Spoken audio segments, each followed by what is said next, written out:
Well, good afternoon, everybody, and Professor Khan, thank you very much. I actually first met Professor Khan. I was not yet governor, but I met Professor Khan and his son over the ping pong table in Newark, and we had some great games, and it was a nice way to meet each other, and I've appreciated your friendship ever since. So thank you. It's great to be here with Senator Carper and Congressman Carney and State Senator Brian Townsend and the leadership of the Muslim community here in Delaware. I want to make particular mention of Anas Benati, who is the director of Delaware State Housing Authority. And you mentioned that you have some of your students who will be going to Morocco. Anas is a native of Morocco, still has family there, and I'm sure he's happy to bake all of the Moroccan cookies and do whatever else you would like before you go. But Anas does a great job as the head of the State Housing Authority, and I'm very lucky to have him in our cabinet. You know, the moment that we all find ourselves in now is a bit of a paradox, or at least it feels like a bit of a paradox. Because our society, both our government and our public's consciousness, we have made some good progress, some real progress in our never-ending mission to achieve social justice. Now, we define that mission as building a country that very much reflects our most fundamental value, that everybody deserves a fair opportunity to reach their potential, to work hard and to participate in our communities while living with dignity and safety and in happiness. I think in many ways we are closer to that ideal than we've ever been. You know, many of us grew up at a time when it was legal to discriminate based on race or religion or ethnicity. We rejected those laws, and recently I signed legislation that added sexual orientation and gender identity to those who were protected from discrimination in Delaware. And the list of milestones of progress is long, but the fact is that many among us still lack the opportunities of a just society. We have a lot of work to do, from ensuring access to a high-quality education, to addressing the inequities of our criminal justice system, to stopping discriminatory behaviors that remain too common in housing and in other areas. And most importantly, we've got to continue to strive for a society in which law-abiding citizens feel comfortable when they express themselves. And we need to make sure that all people are welcomed within our borders. So despite all of our progress, though, we also see some disturbing and often frightening signs of divisiveness that threaten the pursuit of our country's ideals. And it's evident, among other ways, in some of today's anti-immigration rhetoric. Division, whether by race or religion or ethnicity or any other characteristic, breeds fear of each other, and it inhibits compassion. And I don't think there's anything that's more dangerous to our ideals than that. Now, we've seen this many times before, directed at the Japanese, or the Irish, or the Jews, to name but three. And the recent national dialogue regarding Syrian refugees also highlights this threat.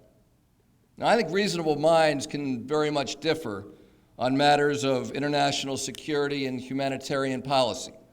Who should conduct the reviews of applications for refugees? What documentation is required?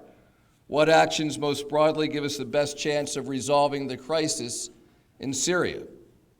But those questions are different from what I would call alarming enthusiasm with which some politicians, and especially those running for president, have jumped to the harshest possible stance against the Syrian refugees. Many of them have sought to scare Americans, and they have made bombastic demands for changes to our policies with no basis in fact.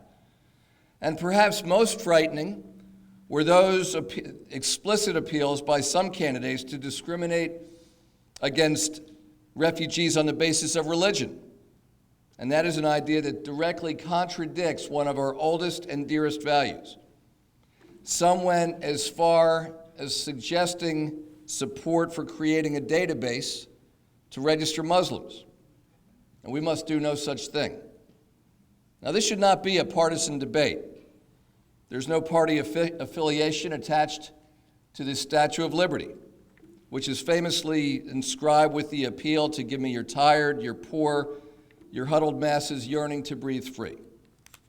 We are not a country that turns away families fleeing devastating violence and horrifying living conditions. People so desperate that they will run toward the harsh winter of Europe and put small children aboard precarious boats because in their minds they have judged that that is safer than the chaos that has engulfed their homeland. Now, we are a nation that prides itself on the diversity of our citizens, and we believe that our differences in religion and national origin and viewpoint are actually our greatest strengths. That has never been a matter of partisan difference or national debate. It is a part of the very fabric of our national identity, of who we are.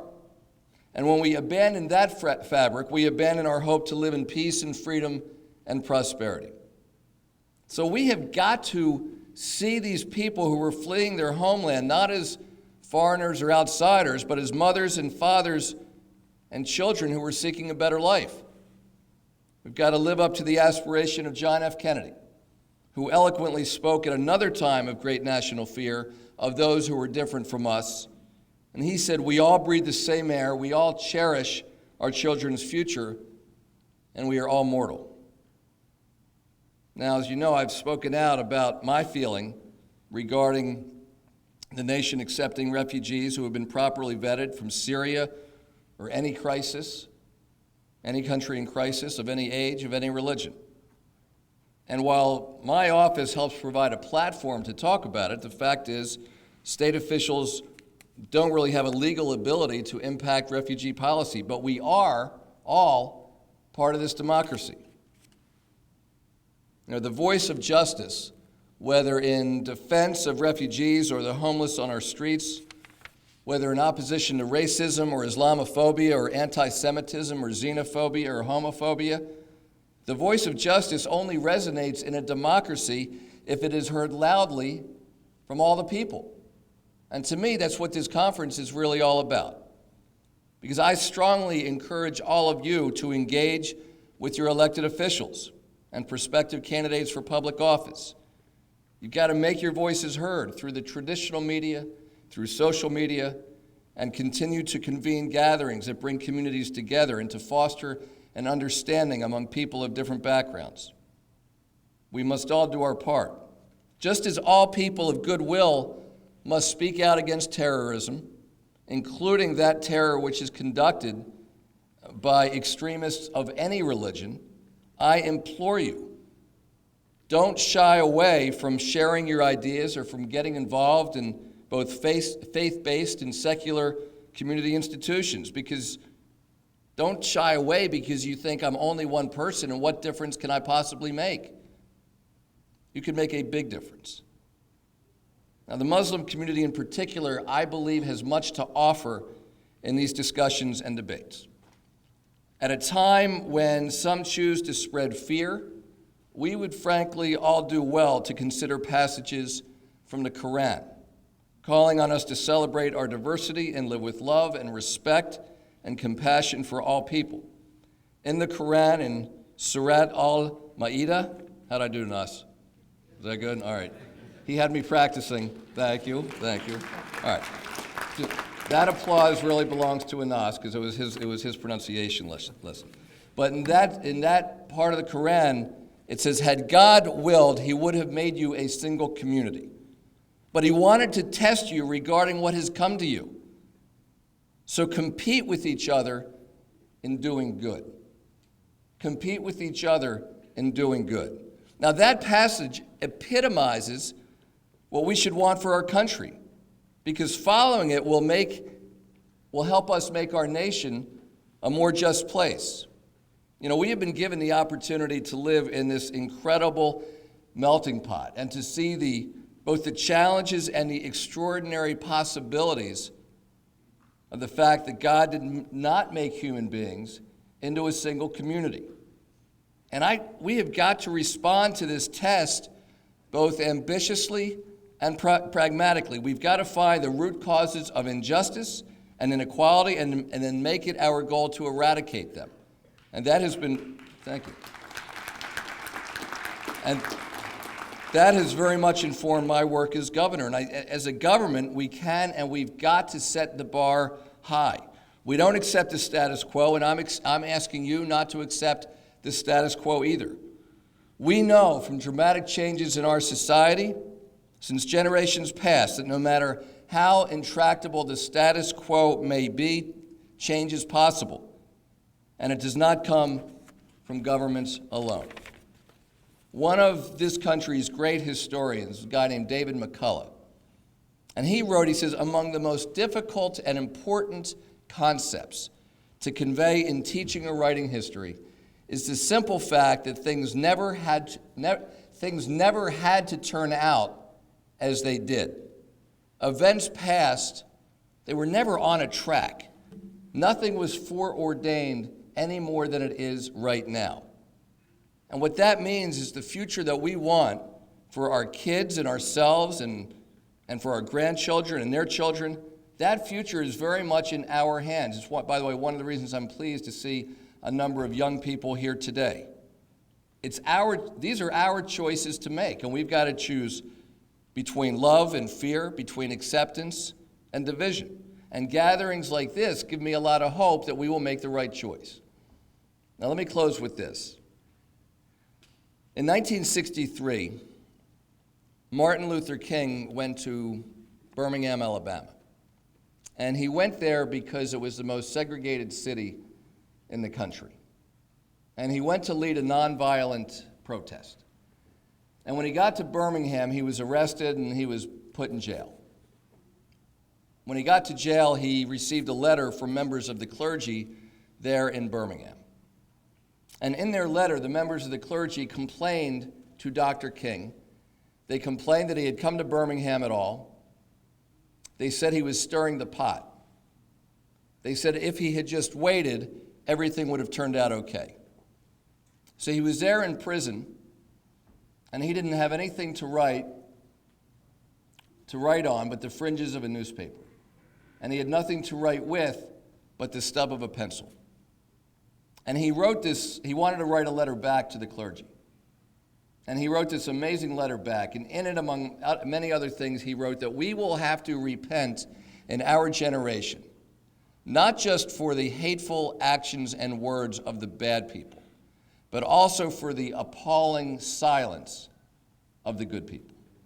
We will have to repent not just for the hateful words and actions of the bad people, but also we will have to repent for the appalling silence of the good people. Now, I close with that for a reason, because we have a choice to make. We can leave this day and say that the Muslim community in Delaware put on a great event, and a lot of elected officials, the top elected officials in the state, came and spoke, and that's a great thing, and it probably wouldn't happen in other states, and we had a lot of people attend, not just people from the Muslim community, but we had students from St. Andrews and other people from throughout Delaware, people who were interested in social justice. And isn't that a wonderful thing that we got all those people to turn out? That is one response we could take from this day. But the other response is to say it's up to all of us to make sure that we put in the energy. Because refraining from doing the bad, as Dr. King said, is not sufficient. Having the energy and the commitment and the determination and the persistence to get out there and do what we must do to make the promise of social justice real, that is what we must be all about. And I have spent now not a lot of time, but more and more time, as Professor Khan mentioned, with this community. And I am hopeful.